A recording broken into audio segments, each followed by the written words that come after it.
Hi, I'm Mark Millon, two-time member of Team USA and attackman for the Baltimore Bayhawks. The following video will cover 3 critical offensive concepts that, if mastered, will help take your game to another level. The intention is to give players and coaches a foundation for the fundamentals, a focus on the proper technique, and a complete understanding of the mechanics for 3 major areas of offensive play. We'll begin by breaking down all the elements of good stick skills and illustrate their overall importance to your game. Our first segment will cover stick protection and how it relates to successful ball possession. Next, we'll focus on shooting technique and cover the 3 main types of shots you'll use in a game: outside, inside, and on the run. In our final segment, we'll focus on dodging. We'll identify a variety of moves you can use to create separation from your defender. Becoming a better player is ultimately up to you. Hopefully this video will get you headed in the right direction.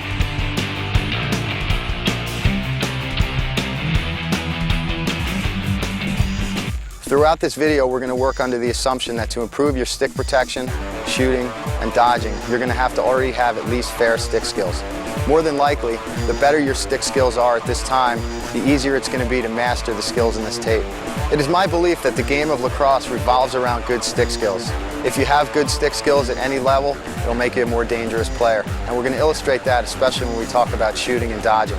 The way I define good stick skills is that you have the ability to pass, catch, and shoot both right-handed and left-handed on the run, full speed. There's plenty of younger players that can stand stationary up against a wall and do all these things left-handed and do everything right-handed, and then they go run and they have a lot of problems with it. So good stick skills is the ability, again, to be able to play righty and lefty, pass, catch, and shoot full speed on the run. It doesn't mean you have the best tricks or you can do more tricks than the next guy. It just means go through the basics and be able to do it all on the run.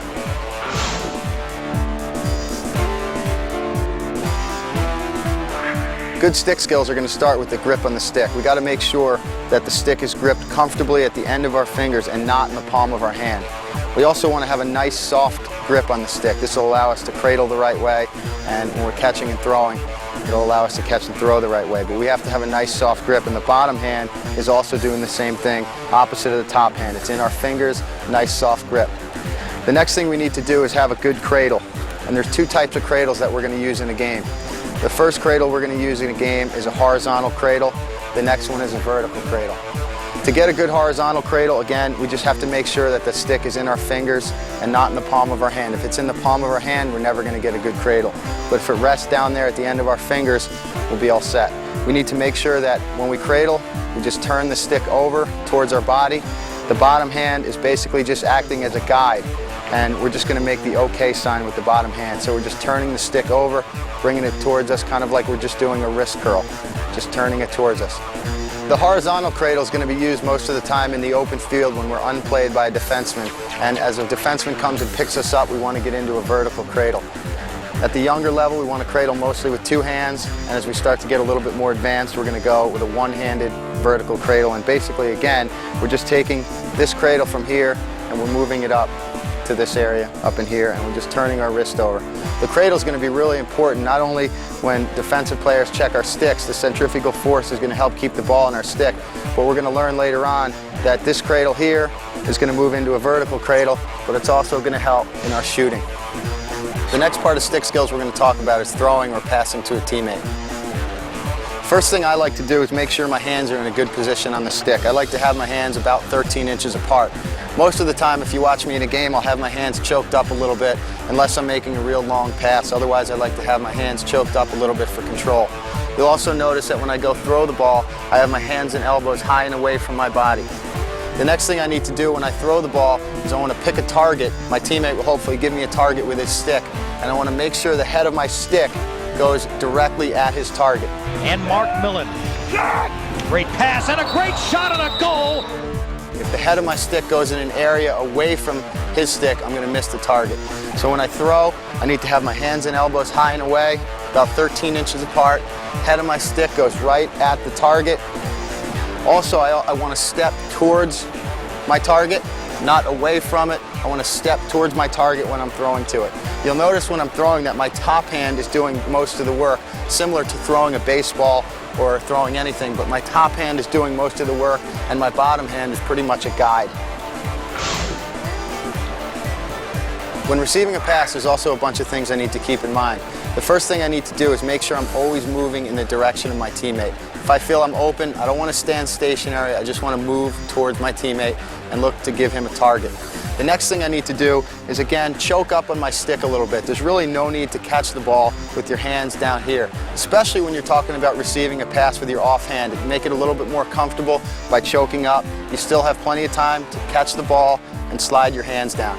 The next thing I need to do is make sure that I catch the ball on the side of my body and I don't go out and lunge for the ball. I want to make sure I wait for the ball to come to me and not reach out for it. When catching it, I also want to think in terms almost of catching an egg, and that'll allow me to have real soft hands. So as the ball comes in, catch it, move it. Real soft. You should almost not even hear the ball land in your stick. Having the proper grip is going to allow you to have those soft hands. Being able to play both left-handed and right-handed is, again, a key ingredient to getting your game to the next level, and it's something that's really helped me over the years to be a more dangerous player. Unfortunately, it's not a real easy skill to learn. One of the things you probably notice with your offhand is that when you're working on your strong hand, all your technique is good. Your hands and elbows are up. You do everything the same way. You're really comfortable. And then once you go to your offhand, everything becomes really awkward. You're throwing a different way. A drill I used to do when I was growing up is, I just call it the mirror drill. And what I did was I stopped and I really broke down exactly what I was doing with my strong hand. So I would look and I would see my hands were in a certain position. They were high and away from my body. I was stepping to my target. Everything was really good, really fluid, and really comfortable. Again, when I was working on my offhand, everything was very awkward. So I stopped and said, okay, I'm working on doing certain things with my right hand. Why can't I do them with my offhand? I looked and I broke it down and said, here's what I need to do. I tried to do all the same things with my offhand as I did with my strong hand, and just without even a ball, just worked on the technique over and over. And after a while, I would start picking up a ball, throwing off a wall, and my left hand technique got exactly like my right hand. Once you get comfortable with all the skills you need in order to have good stick skills, you got to spend a lot of time practicing, and I mean a lot of time. If you really want to have the stick skills to be a really good player, go out and spend a great deal of time. The first thing you should do is just play off a wall. You've probably heard it hundreds of times from your coach. You just need to play left-handed, right-handed. I'd say 50 to 100 reps a day, both left-handed and right-handed. Just keep throwing off the wall. Make sure your technique is good. You're stepping towards your target. After you've got done working on the fundamentals, you may want to have some fun. Just finish up your practice session that way. Try throwing some between the legs. Believe it or not, this will help your stick skills. The other thing you want to maybe work on is just some reverse behind the backs, just some different things in order to make your sessions a little bit more interesting. You can then maybe just work on some regular behind the back passes, and that'll be a good way to finish up. Also, work on some stick tricks. Anytime you can have your stick in your hands, working on different things, working on your eye-hand coordination, it'll really help your game. Work on just trying to throw the ball off the stick. Maybe try different tricks like this. Try to get around it twice. Another trick you can try is just throw the ball up, catch it on the sidewall.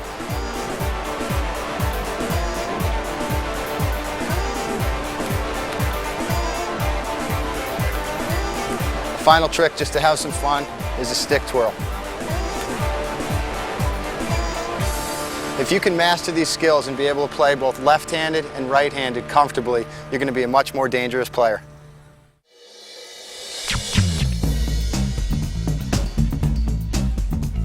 Stick protection is going to be important as an offensive player when you're carrying the ball looking to feed, transitioning the ball to another teammate, and getting ready to set up a dodge. The basic idea of having good stick protection is to always keep your body in between the stick and the defensive player. Good technique is going to start with the cradle, and technique is going to be very important. We're also going to illustrate a couple ways to protect your stick just by the way you move on the field. During this segment, we're going to talk about a couple of different ways to protect your stick, and we'll just start by talking a little bit about a two-handed cradle. Most younger players at the youth level are going to be taught that they need to cradle the stick with two hands. The key in protecting your stick in this situation is to make sure that you take your cradle from horizontal into a little bit vertical, and as a defenseman comes and picks you up, you're just going to need to continue cradling and try to protect your stick with your body.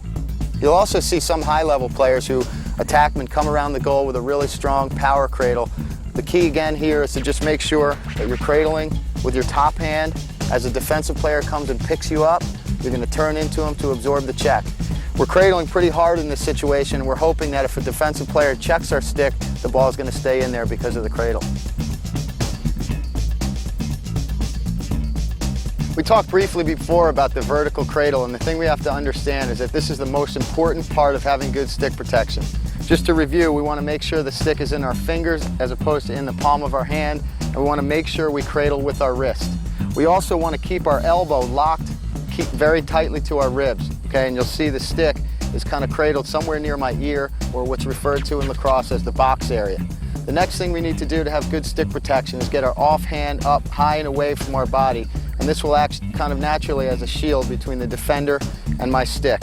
We've got to make sure though that I don't push off the defender with this free hand, or I'll be called for warding off. But if it just sits up there and acts as a shield, no problem. Also, I got to make sure that I turn my upper body, turn my shoulders into the defenseman, and again, my body will be between my stick and the defenseman, which is our goal to have good stick protection. The last thing we need to do to have good stick protection is just to make sure our head is always up, looking towards the middle of the field. A lot of young players will focus so much on having good stick protection, everything will be great, and then they'll forget about keeping their head up, their head will go down, and they won't see their teammates. So a quick review, make sure our elbow's locked. We want to make sure we cradle with our wrist and not with our arm. Next thing we have to do is have our hand up high and away, keep our head up, turn our upper body, and the defenseman will never get it away from you.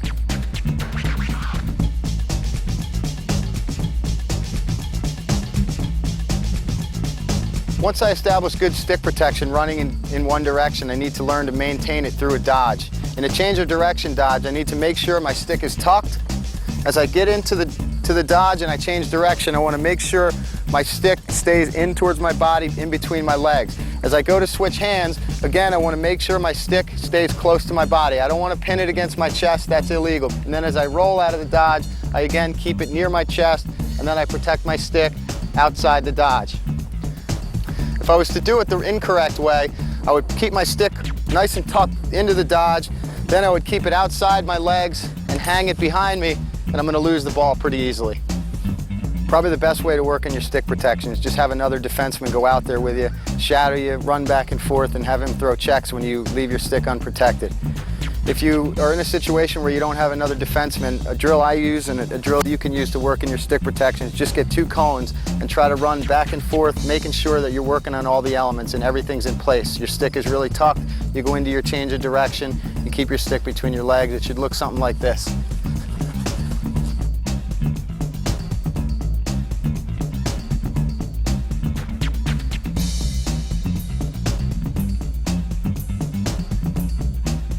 Just a small variation to this drill, just to make sure that your head is continuously up, is to grab a friend or teammate or coach and have him stand in the front of the crease area and just hold up numbers with his hand.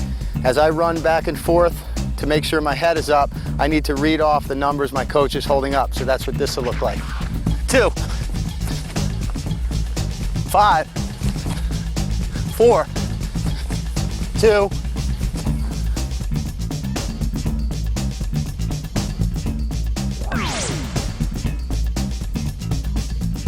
There are two other valuable tools you can use to protect your stick and alleviate a really aggressive checking defenseman from taking the ball away from you. The first one is to make sure you change planes. Right now I'm running on the same line or the same plane, and it makes it very easy for my defenseman to time up his checks. If I change planes or zigzag and run in and out on my defenseman, again, keeping my stick protected fundamentally, but running on a different plane will make it very hard for him to time up his checks. The other thing you can do, and probably works more than anything, and the mistake more younger players make than anything else, is just running full speed. If you run 100% full speed when that ball is in your stick, the defenseman's got to run full speed. He won't be able to throw as many checks. You won't get the ball turned over quite as much, and you'll have better stick protection. To practice running on a different plane or running in a zigzag pattern, the best way to do it is to get a defenseman out there with you, have him throw a lot of checks, and continuously run in about 10 or 12 yards at a time on a zigzag. If you don't have that option open to you, get 2 cones, put them about 12 yards apart, run in between them again on a zigzag pattern, keep your head up and keep your stick protected the whole time. Regardless of what level you're currently playing at, having good stick protection will make you a better offensive player. One thing I used to do when I was growing up, when I would go out and run long distances, I would continuously run with my stick protected, cradling with my wrist, with my arm up, and I think that helped me become a better player. As you'll see later on in the video, having good stick protection will make you a better dodger as well as a better shooter. While stick protection is not necessarily the easiest skill to master, it is easy to practice. Make sure you spend a fair amount of time working on it.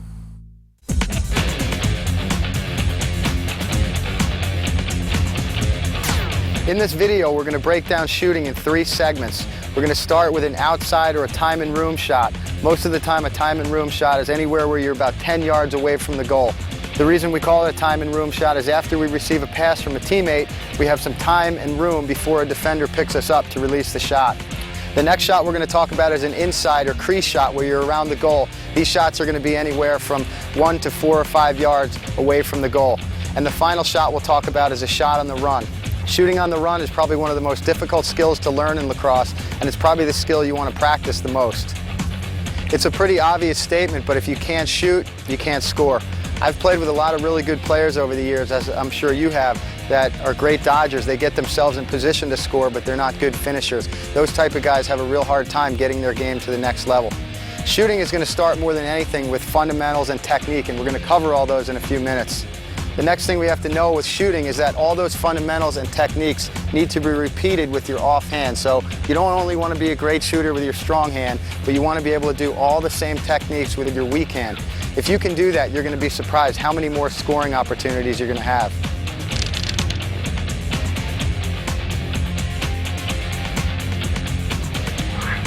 The first part of shooting we're going to cover is an outside or a time and room shot. Outside and time and room shots are any shots about 10 to 12 yards outside of the goal. The most important part of this shot is that we're going to need power and accuracy and speed from out here. Millon up top. He rockets the left hand. The most important thing we're going to need to get speed and power on our shot from outside is good mechanics, good fundamentals, good technique. Having good fundamentals and good technique will allow a guy who's maybe 5'8", 160 pounds to shoot as hard and as fast as a guy who's 6'2", 210 pounds. The first thing we need to do to get power and speed from outside is get a good base. By getting a good base, I mean we need to get in an athletic position, having good bouncy legs. We want to have our feet a little more than shoulder width apart, okay? And again, we want to have good bouncy legs. We're going to need this to get power from our shot, and we need to really be able to step into our shot. To use another sport, if you take a look at a baseball pitcher, when they throw the ball, they don't just stand there and throw it. They get a ton of power from their legs, and they get a big drive, and that's where a lot of their speed's going to come from. Same thing in lacrosse. If I'm out here 10 to 12 yards out, I'm not going to just stand there and throw it. I need to get low, I need to get a good base, and step into my shot. Again, get a good base, and step into my shot. After we set that good base, we got good athletic position, we want to make sure our legs are perpendicular to the goal. You can see my back is not to the goal, parallel to it, and I'm not wide open to it. I'm directly perpendicular to the goal. The next thing we need to do on an outside shot is set our hands in the correct position on the stick. The correct position for our hands is about 12 or 13 inches apart. I like to have my bottom hand all the way down to the butt end, and again, my top hand is about 12 or 13 inches apart. If my hands are too far apart, I'm not going to get any power on the shot. If my hands are too close together, I'm not going to get any accuracy on the shot. So for an outside shot, I like to have my hands about 12 or 13 inches apart, and that gives me the optimal distance to get power. To make sure my hands are in the proper position, I like to put some tape down at the end of my stick. This way, when I catch a pass, my hand goes right to that spot. I know exactly where it is. You can also see I have some tape about 12 or 13 inches up. Catch the pass, my bottom hand goes to the bottom, and my top hand goes to that spot 12 or 13 inches up. As soon as I catch that pass, I'm ready to go. Once I get in a good athletic position with my legs nice and bouncy, perpendicular to the goal, I got my hands 12 or 13 inches apart, whatever you're comfortable with. I need to get some extension. I need to have my hands and elbows high and away from my body. This is going to give me a lot of extra power on the shot. You can see if I have my hands in real close on an outside shot, I'm not going to get any power. But if I can extend my hand, I'm going to get a lot of extra power on my shot. After you feel comfortable with the base you set and you're in a good athletic position and you're perpendicular to the goal, you need to take a little skip step towards the goal. This is going to give you the drive you need. Like we talked about before from the pitcher, pitcher gets that extra push. We got to make sure here we don't cross our feet over. We just want to skip, bring our feet together, and that'll give us some extra momentum for the shot. The next and perhaps the most difficult skill to learn in an outside shot, and the area you're probably going to get the most speed and power from, is from a big hip and shoulder turn. If you can do that right, you're going to get a lot of speed for the shot. If you look at another sport, you look at the way a golfer swings, the reason why they can hit the ball so far is because they turn, a pro golfer turns his hips and shoulders and uncorks it through. If they didn't turn their hips and shoulders so much, they wouldn't hit it so far. Same thing in lacrosse. For us to be able to shoot hard, we need to really turn our hips and shoulders through the shot. The reason why this is difficult is because I'm going to need to be able to cradle the ball back, keep it in, and come through the shot. A drill I used to work on when I was younger is just keep the ball on the stick, turn and cradle without even shooting it. Just turn and cradle. Turn and cradle it through, and then I would go out on the goal and just work on turning my hips and shoulders through the shot. The final skill that make up the basic mechanics of the outside shot is a wrist snap about 3/4 of the way through the shot. So when you get ready to turn your hip and shoulders with that big cradle, you're coming through about 3/4 of the way through it. You want to just let go with your wrist, snap your wrists over. That's going to give you about 10 extra miles per hour on the shot. Let's review the basic mechanics of an outside shot. First thing we need to do is we're going to get power and speed from our legs, and we need to get in a good athletic position.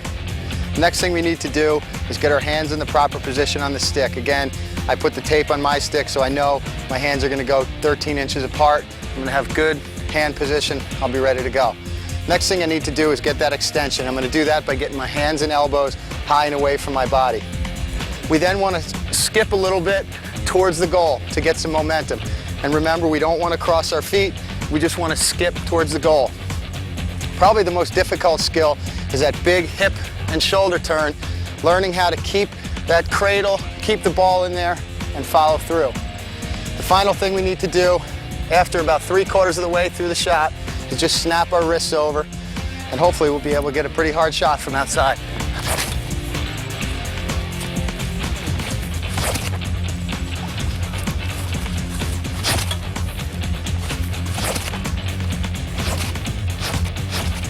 A common theme throughout this video is that there's not going to be any easy way to become a better lacrosse player. A good way to practice your time and room outside shot and to master the skills involved to have a good, hard time and room shot is just to get a bucket of balls, get out on a goal, and spend a ton of time working on your shot. The key thing you have to work on here is that you continuously work on the correct technique all the time, and that you don't go back to your old shooting habits just to put the ball in the net. Feel comfortable with missing the goal if you have to. As a matter of fact, if you miss the goal a bunch of times, you're probably working on the right technique. If every ball goes in right away, your technique is probably your old technique. So spend a lot of time working on your Proper technique. If you miss the goal, it's okay. After a while, you get comfortable, and you'll be putting them in the goal consistently. When we start to talk about placement for outside or time and room shots, there's a couple things we want to keep in mind. First thing we want to know is a little bit about our goalie, where his strengths and weaknesses are. If he's really good up high, I hardly want to shoot at all to his strength. If I know he's real weak on a certain bounce shot, I probably want to shoot a lot of those. As a general rule, we probably want to shoot as many bounce shots that try to skip up underneath the bar as we can. Those are the hardest saves for a goalie to make. So we want to shoot real nice high bounce shots. If they go over the goal, that's fine, we can live with that, we'll get the ball back. A key concept you have to understand with shooting high bounce shots is you have to get out and you got to know your field a little bit. A certain field you're playing on might be very hard. You got to bounce the ball a little closer to the goal. If the field is real soft like the one we're on today, you probably have to bounce the ball a little bit further away from the goal. Okay, so we talked about where the best place to shoot are the high bounce shots under the bar. An outside time and room shot, probably the worst place I can shoot is right at the goalie's feet. Not only on a fly at his feet, but when the ball bounces at his feet, those are really easy saves for him to make. Again, you can see how easy it is for the goalie to gobble those up, as opposed to when I shoot it overhand up into the bars. You can see he's really struggling with the ones that are bouncing high.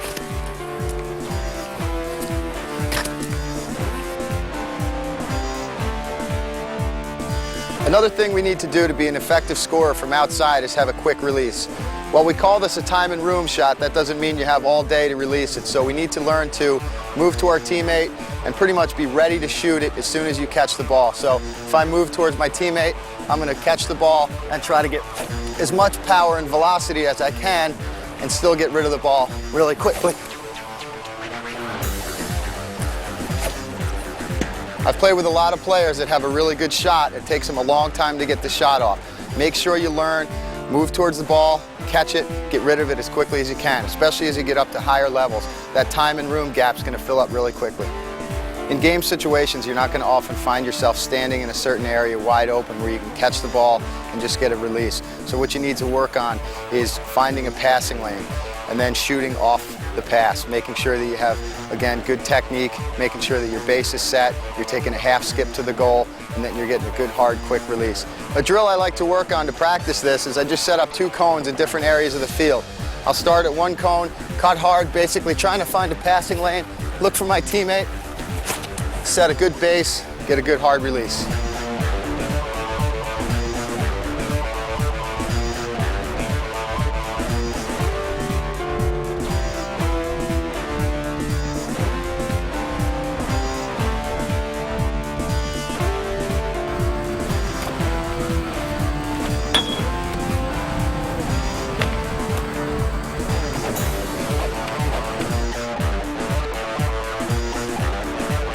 Developing deception on your outside shot is another key element to becoming a better scorer. The way we're going to get that deception, we talked about it before, is from our hip and shoulder turn. If we get a big hip and shoulder turn on our outside shot, not only are we going to get power out of that, but we're also going to get deception. The stick head is going to hide behind our shoulder for an extra second or two, which is going to give the goalie less time to see the shot. And to illustrate that, if you see, if I had the stick head out in front of me and I was to shoot at the goalie can see it the whole way.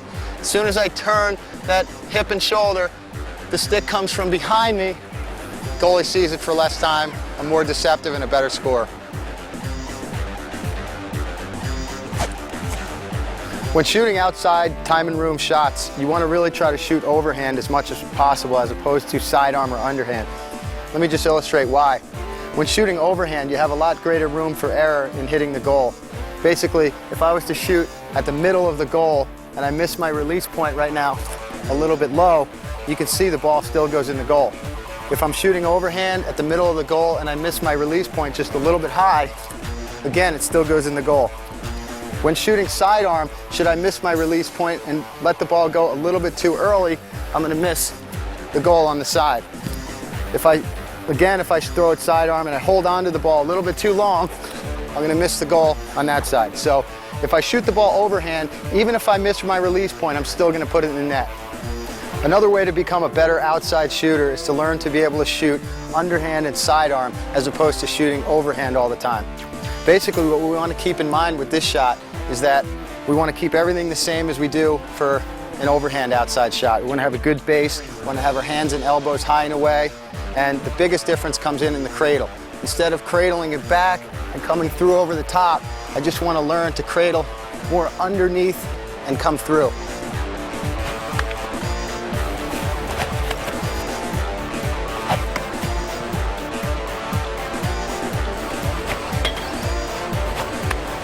The big thing we have to learn to do on an underhand outside shot is get used to the accuracy and the release point.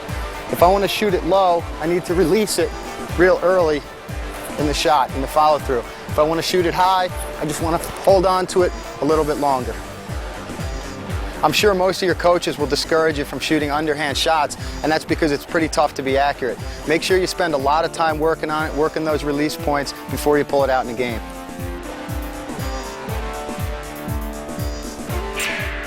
Another way to make yourself a more dangerous shooter from outside and create a little bit more deception is by changing planes. By this I mean, if I drop my stick low, I don't want to shoot low. You can see as I start to drop my stick low, the goalie's naturally going to go down with my stick. It'd be a much harder save if I drop my stick low and shoot it high. Okay? Also, if I keep my stick high and shoot it high, again, it's a very easy save. You can see it's a real easy save for him. However, if I keep my stick high and then shoot it low, it's a lot harder save.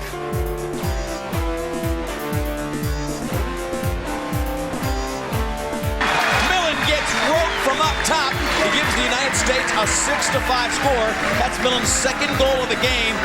Bayhawks have to shoot. Shot clock. Oh!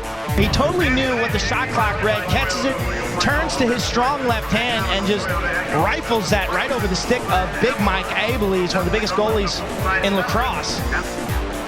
That's Millon's second goal of the game. He has such a laser shot from up top. That ball's moving about 95 miles an hour. Right back. Left hand cranked up, shot will score. Bayhawks have to shoot. Shot clock. Oh! Millon just slides in and just lets it rip.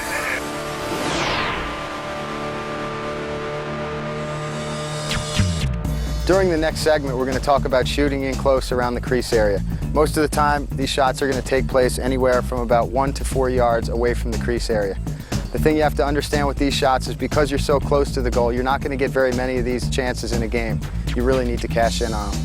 Many of the skills we're going to talk about shooting in close are kind of the opposite of shooting from outside.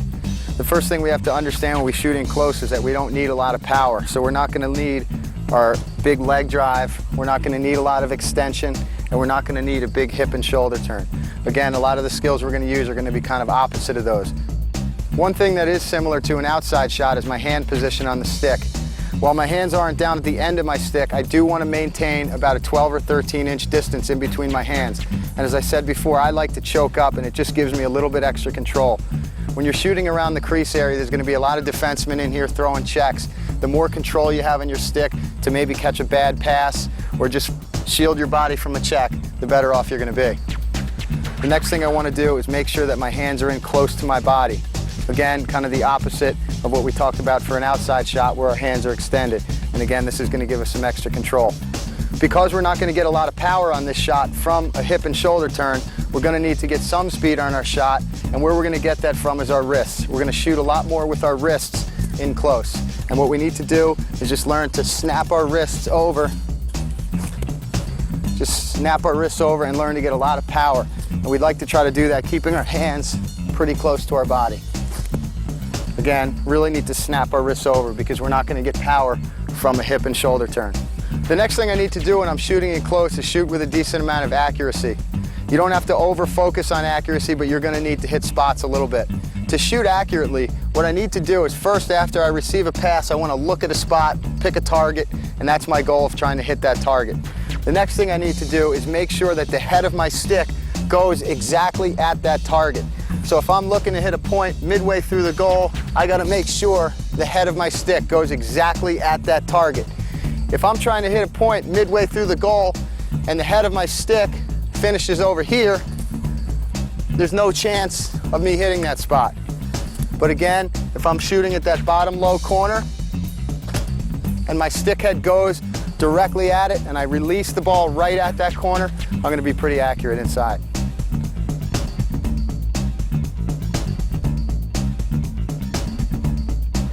When shooting in close, there's certain spots I like to shoot on the goal which give me a high percentage chance of scoring.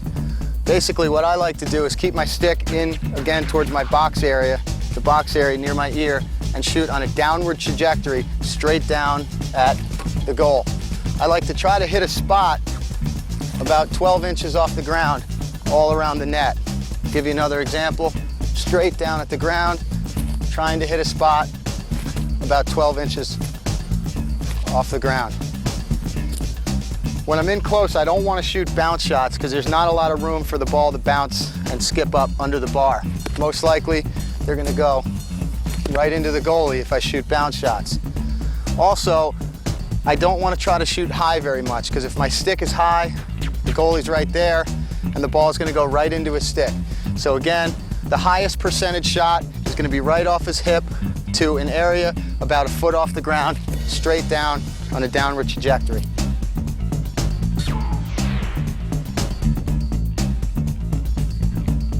Another thing players like to do in close on the goal is make fakes, where they turn and make a bunch of fakes on the goal. Personally, in field lacrosse, I don't like to make a lot of fakes. I think the goal is big enough that when I turn, I can pick a spot and just bury it. One thing you have to keep in mind when you're making a lot of fakes is that you want to make fakes more with your head and shoulders as opposed to the head of your stick. So if I shoot the head of my stick out, I then have to bring it back and the goalie can reset himself. That's the incorrect way to do it. So if I'm gonna make fakes with my head and shoulders, okay? I also want to keep the head of my stick behind me the whole time so that when I do make the fake, I can shoot off the fake. To give you an example, I make a fake here, the stick is behind me, and I can shoot right off it. Again, the incorrect way would be to bring my stick head up, I then have to pull it back and shoot it, and the goalie's reset himself. So fakes with your head and shoulders, keeping the stick behind you, and you'll be a more accurate shooter from in close.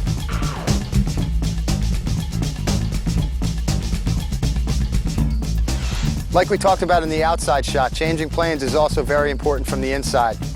If I have my stick high and shoot it high, it's a very easy save for the goalie. Also, if I had dropped my stick low and shoot it low, it's a very easy save for the goalie. If I keep my stick high, again, I'd like to try to shoot low. I'll give myself a better chance to finish. If I do drop my stick low, most likely the goalie's gonna drop because I dropped my stick low. And if I pull it high, I'll have a better chance of scoring. So make sure you change planes from inside as well.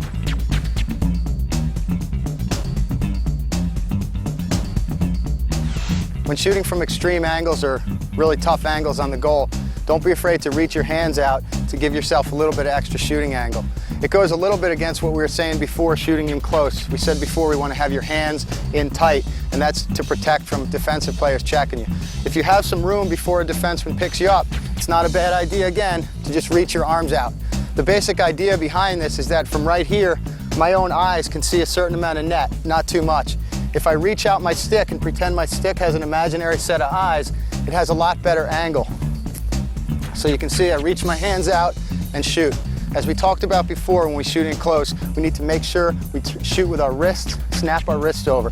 Again, don't be afraid to just reach your stick out, give yourself a little bit of angle. It'll increase your scoring chances.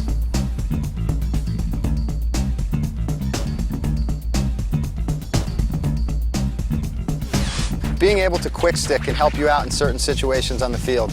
In order to execute a quick stick, the first thing I need to do is have my hands in a proper position, ready to receive the ball. I need to have my hands back behind me so I can get rid of it really quickly. One thing I have to understand when I quick stick it is that I want to just catch the ball real quick and release it, no cradle. Most of the time when I receive a pass, I'll make one cradle and then move it on. When I quick stick, I just want to feel it, touch it, and get rid of it. I got to understand that I'm not going to bat at the ball for a quick stick. The wrong way to do it would be to bat at the ball. I just want to feel the ball into my stick and quickly move it on. A good way to practice it is just get a teammate, constantly throw back and forth, or just get on a wall and try to keep having the ball come back. Just keep working on getting rid of the ball, having real soft hands, getting rid of it as quickly as you can. So there are two situations where I like to use quick sticks. The first one is where I'm in the crease area and I have a defenseman sliding and he's about to check me and I need to get the shot off very quickly. If I'm in the crease area and I catch a pass and my defenseman's nowhere near me, I like to pick a spot and bury it. But again, if a guy's about to slide and check me, it's a good idea to quick stick it, get a good quick shot off. The second area I like to use quick sticks are on the back side of the goal. If I have a teammate on the top side opposite where I am and he's dodging, most likely the goalie's going to have to honor his play and he's going to be looking for his shot. If I can sneak in on the back side and look for a pass from my teammate and one time it before the goalie can come across, it gives me a better chance to score. However, if I was to just catch it here on the back side, wait for the goalie to get in position, he's going to have the angle and he's going to make the save. So again, just to illustrate it, if my teammate's on the top side, good time to quick stick it, you'll score more goals, won't even give the goalie a chance to make a save. A drill I like to use when I'm practicing my inside shooting and inside crease cuts is just a real simple drill where I set up one of my teammates on the left side of the goal, one of my teammates on the right side of the goal. I put a cone right in the center of the goal and I'm going to continuously cut up to the cone, back to my teammate. The thing I'm going to work on is just to make sure my hands are in close and I'm picking spots and burying the ball. You'll notice most of my shots are going to hit on a downward trajectory and I'm going to try to hit some net inside the goal. Let's give it a try.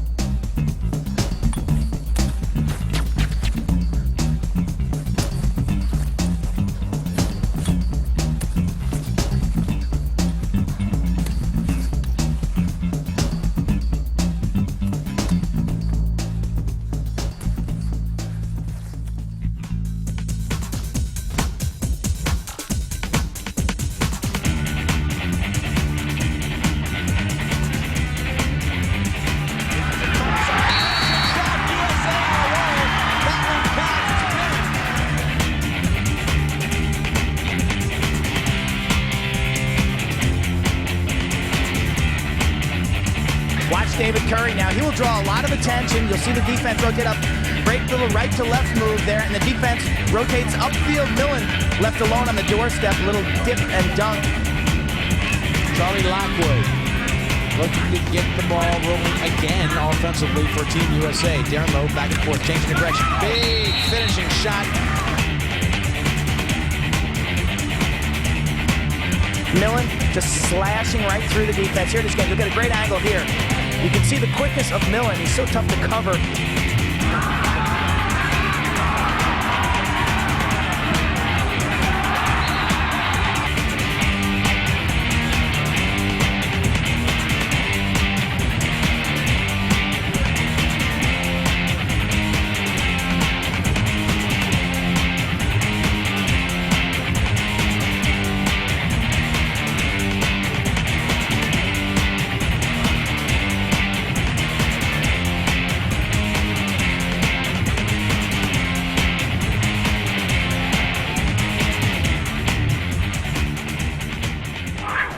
During our final segment, we're going to talk about shooting on the run.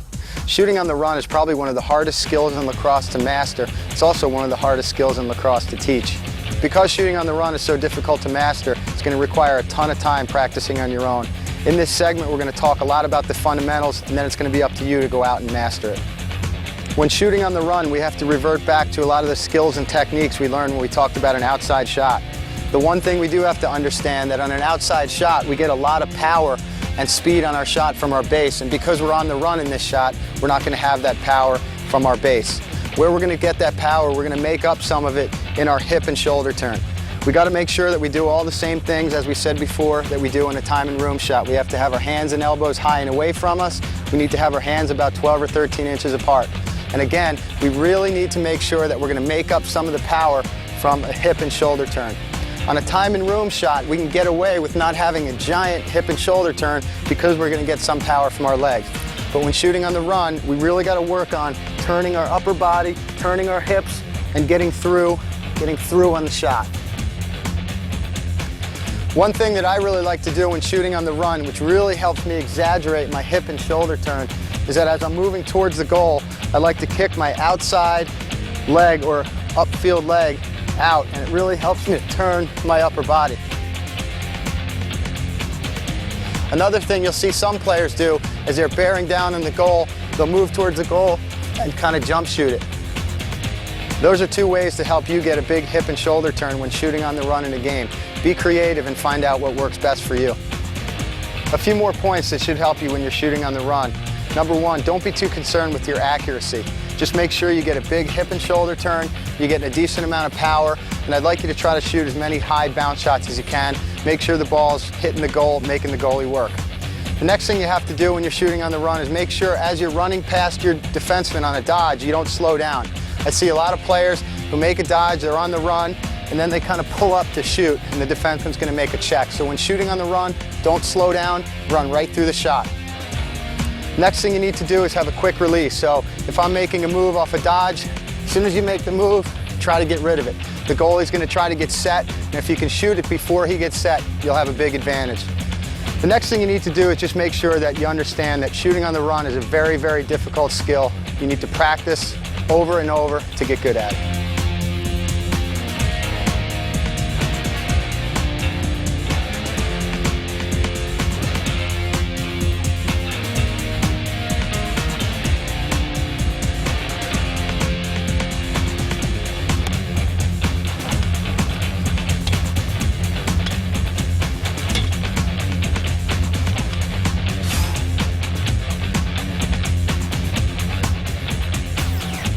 When we talk about placement on the run, there's only a couple things you want to keep in mind. First, we want to make sure that we get a decent amount of velocity on our shot. We're going to get that through our hip and shoulder turn.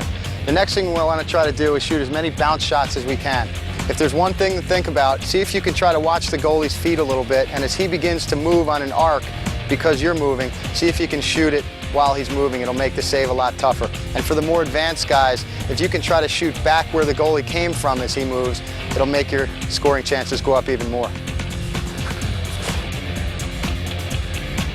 One of the drills I really like to use to practice shooting is called the wheel drill. The reason I like this drill is, number one, I can practice shooting on the run as well as shooting in close. The other reason I like it is because it allows me to shoot near the end of the drill when I'm tired, which is very like a game situation. The way we set this drill up, we just get 5 guys around the perimeter. Each guy has 2 balls ready to throw them. We see there's a cone in the middle of the field. I'll start at the cone, cut to each man, get 2 shots, run around the perimeter. Let's see how it looks.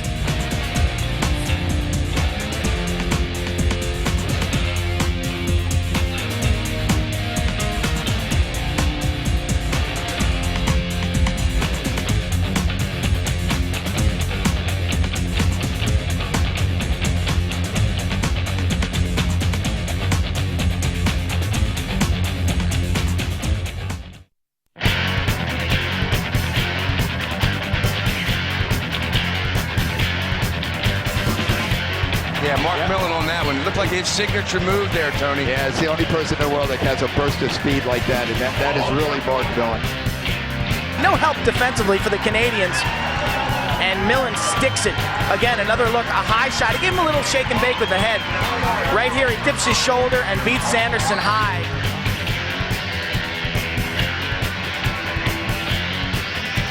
Perfect placement.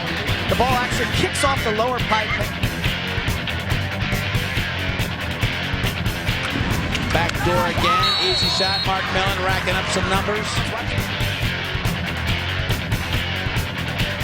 Gets it to the lefty, Millon, and look at the placement on that shot, Leaf. That's within 2 or 3 inches of that pipe.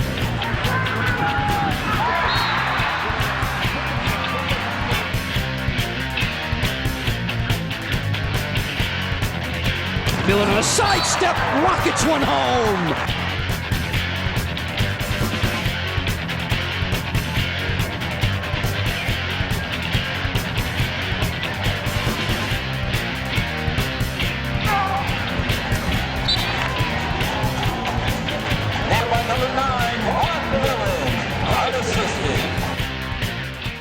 Now let's take a look at some of my favorite trick shots.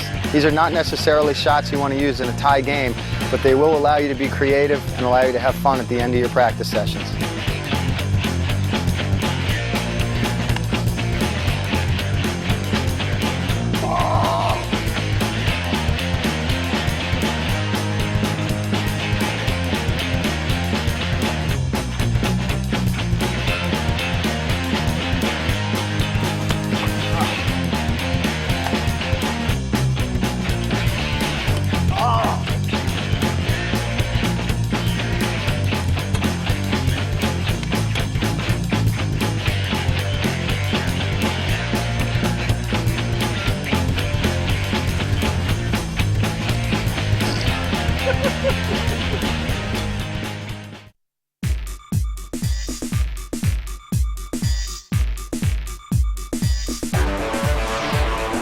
During our next segment, we're going to talk about dodging.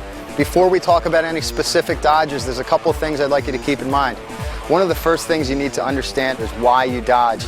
Your intention in dodging should be to create separation to get your hands free for passes and shots. You don't need to worry about leaving your guy in the dust when you make a move. Just dodge with the intention of creating some space, getting your hands free for passes and shots.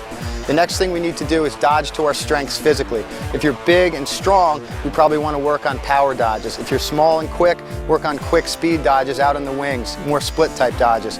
The next thing we need to have really good stick skills. And again, good stick skills are the ability to play both left-handed and right-handed. If I have those good stick skills, my defenseman's going to have to honor me, and it's going to make my dodging easier. That means he's going to have to play me straight up, and I can go in either direction at any time. If I can only play left-handed, my defender is going to understand and learn that, and he's going to shade me that way, and he's going to make me go that way all the time, and I'm never going to get my hands free. The next thing we need to do is have good stick protection. If we can't protect our stick, then before we even have a chance to dodge, there's a chance a defenseman's going to knock the ball away from us. And the final thing is that throughout all the dodges we teach, make sure your head is always up, looking to the middle of the field, always trying to find a teammate. This will help you if a team slides on you quickly, you can move the ball.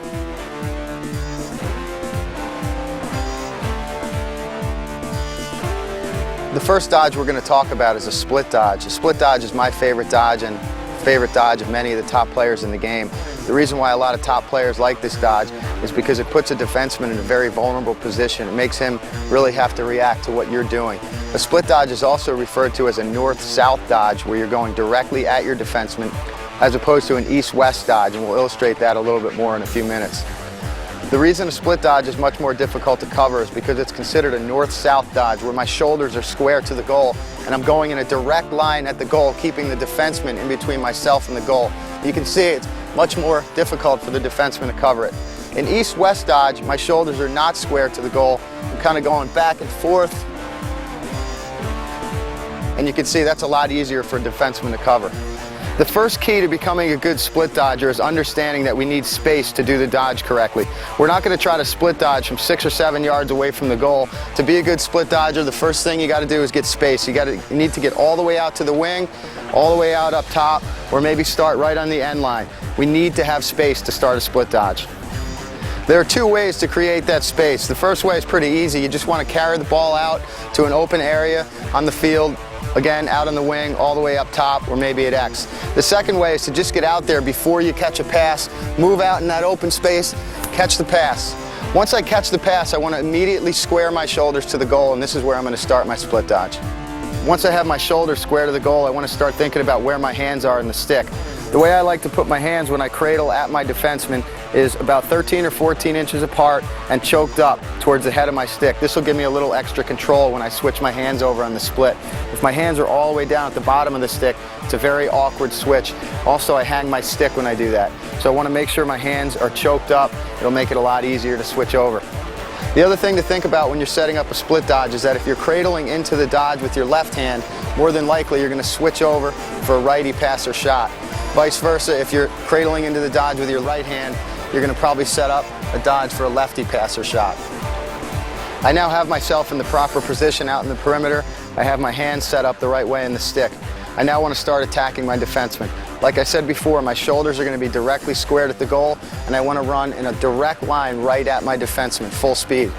Once I get within about 2 stick lengths, that's where I want to start my dodge. If I get too close, as I bring my stick over on the split, he's going to check my stick. So I want to make sure I'm about 2 stick lengths away from my defenseman. When I get to that position, I want to shoot my head, my shoulders, and my stick head in the opposite direction of where I'm going to go. So in this situation, I'm going to split back for a righty pass or shot. So I'm going to shoot my head, shoulders, and stick head to the left. Once I've done that, hopefully my defenseman goes for the fake a little bit, and I can split back. I want to make sure my hands are in close, I'm not hanging my stick out too far, and I'm going to split back. I then want to get my free hand up in a good protected position to absorb a check. Once I get to that position, I want to go full speed, explode out of the dodge. I also want to make sure my head is up, and I want to look to pass or shoot right away.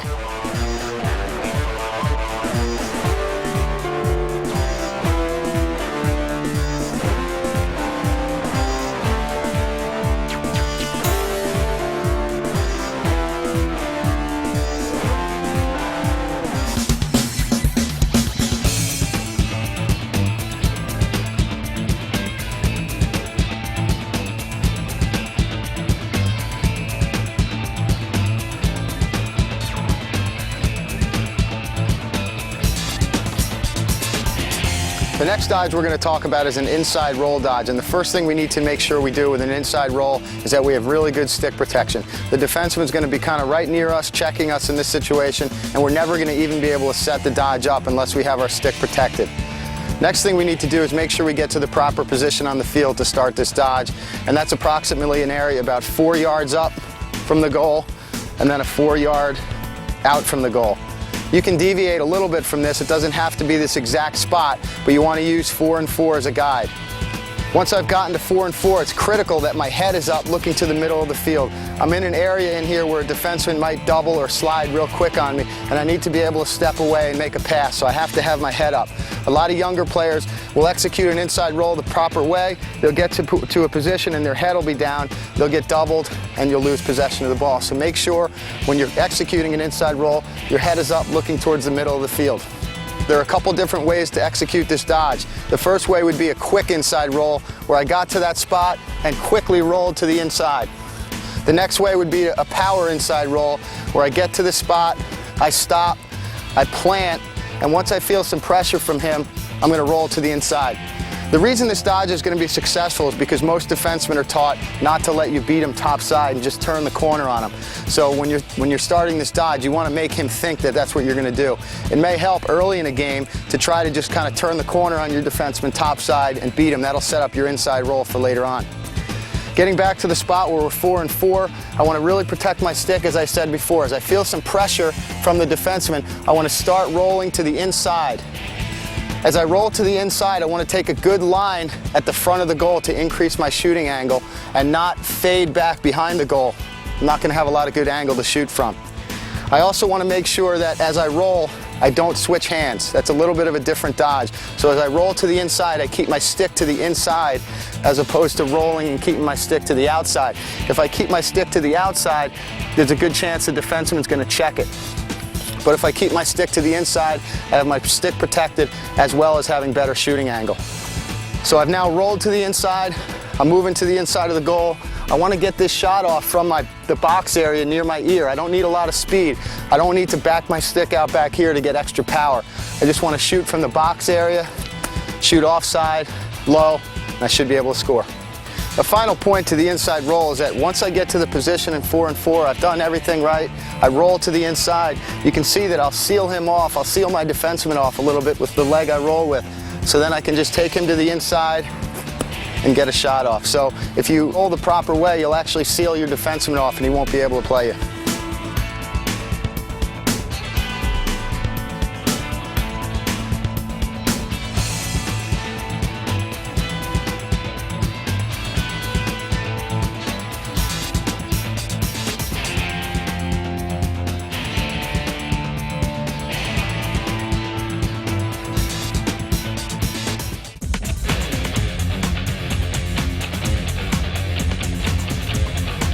The next dodge we're going to talk about is a rocker dodge, and this is an excellent dodge to use off an inside roll. The first thing we need to make sure we do is do the same thing we do for an inside roll, which is get to 4 and 4 on the field and make sure our stick is really well protected.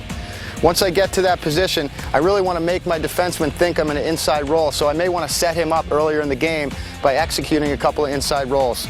Once I've executed a couple of inside rolls earlier in the game, he's going to think I'm going to probably do it again. Once I feel the pressure from my defenseman, I really want to rock my head and shoulders, and I can exaggerate it a little bit to try to sell that fake to the defenseman. Once I've done that, hopefully he bites on it and thinks I'm in an inside roll and he moves to the inside. As soon as I feel that, he bites on it, I want to just roll to the inside and get a good quick shot off.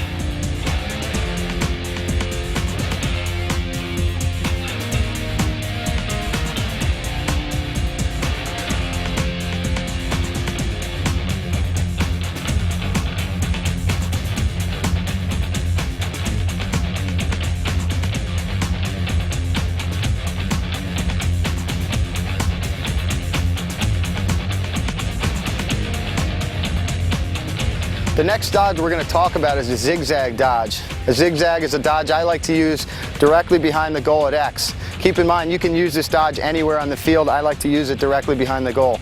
The way we're going to set this dodge up, as we do with most dodges, is with good stick protection. The other thing I got to make sure I do in this dodge is just keep my head up looking to the middle of the field in case one of the other team's defensemen slides. I need to be able to make a pass. So to start this dodge, I'm then going to move in towards my defenseman. As I get close to him, he's going to probably throw a couple of checks. I then want to start backing away, looking to the middle of the field as if I'm going to make a pass. As I back away, I'm going to shuffle my feet. I'm also going to put my bottom hand onto the butt end of the stick, and this is going to trigger to my defenseman that I'm going to make a pass. As I go to make a pass, any good defenseman is taught to try to make a check on your hands. As I see him commit towards me to make that check, I'm going to take my bottom hand off, get good stick protection again, and run right through him towards the goal.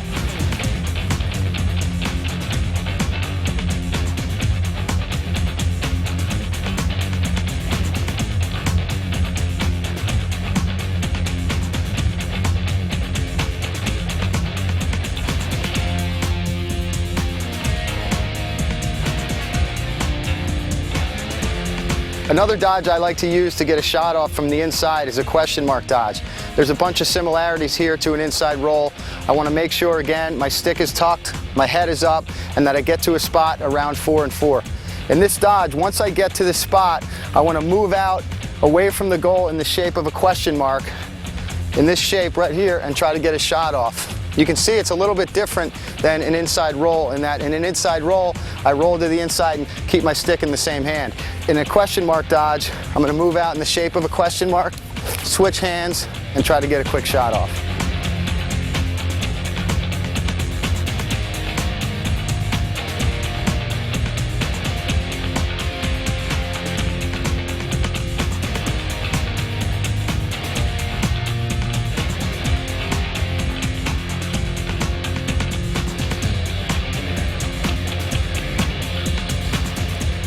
So far in the dodges we've covered, we focused on situations where we have the ball on our stick and we're dictating where we're going to go to get a pass or shot off.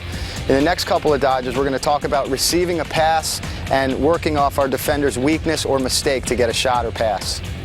The first dodge we're going to talk about we'll call the pump fake dodge, and this dodge works really well if a defender takes an angle at my low shoulder. And basically by my low shoulder, I just mean the shoulder closer to the goal. Again, like I said before, this dodge works really well off a pass from a teammate. I cut out, I catch the pass. As I see my defender start moving towards me, if he's coming towards my low shoulder, I just want to make a quick fake, step towards the goal, and get a shot off.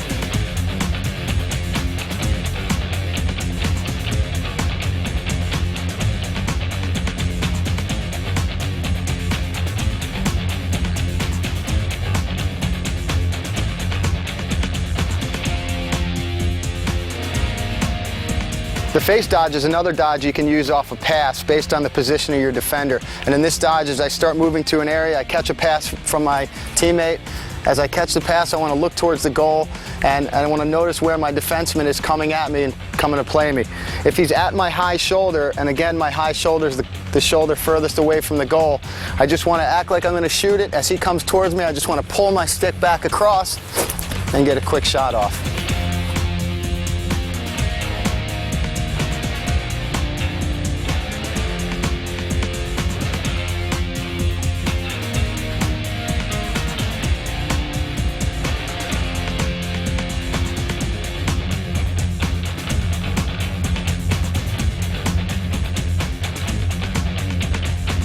The next dodge we'll cover, also one of my favorites, is just a simple change of direction.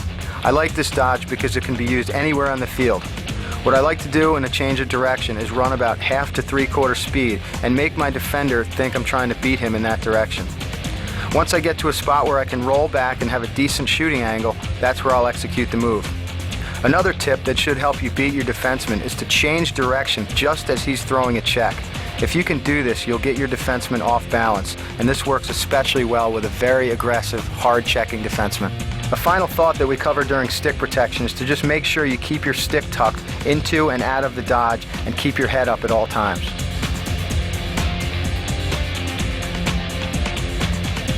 The goal of this video is to serve as a guide to make you a better offensive player. Go out and practice and learn to be creative. The rest is up to you.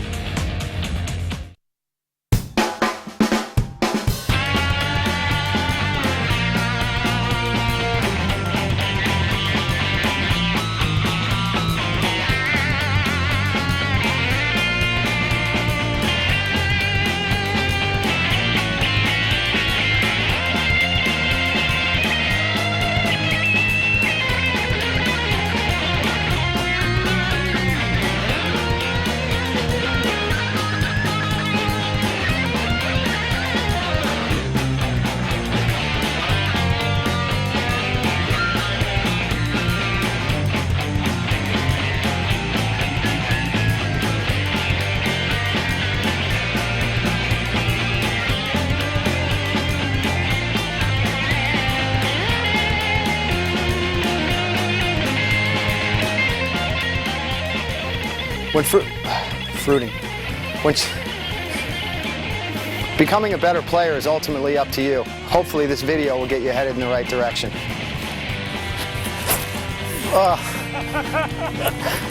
To reach the next level, go out and practice, learn to be creative. The rest is up to you. What are we saying here? Oh. One of my favorite drills to... You guys gonna be laughing over here.